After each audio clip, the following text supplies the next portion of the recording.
Νομίζετε ότι το να φυλάτε το σκυλάκι σας στο στόμα είναι ακίνδυνο? Σκεφτείτε το ξανά. Μπορεί να φαίνεται χαριτωμένο και τρυφερό, αλλά το φιλί στο στόμα του σκύλου σας μπορεί να κρύβει κινδύνους για την υγεία.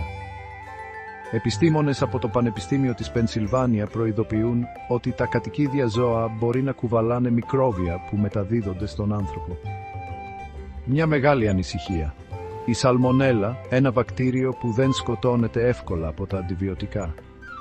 Αυτό το άσχημο βακτήριο μπορεί να προκαλέσει διάρρεια, πυρετό, κράμπες και σε σοβαρές περιπτώσεις ακόμη και θάνατο.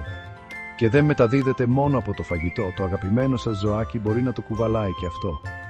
Οπότε την επόμενη φορά που θα μπείτε στον πειρασμό να φιλήσετε το σκυλάκι σας, θυμηθείτε ότι είναι καλύτερο να δείχνετε την αγάπη σας με άλλους τρόπους. Κρατήστε τα φιλιά για τους ανθρώπους και πλένετε τα χέρια σας αφού χαϊδέψετε το ζωάκι σας.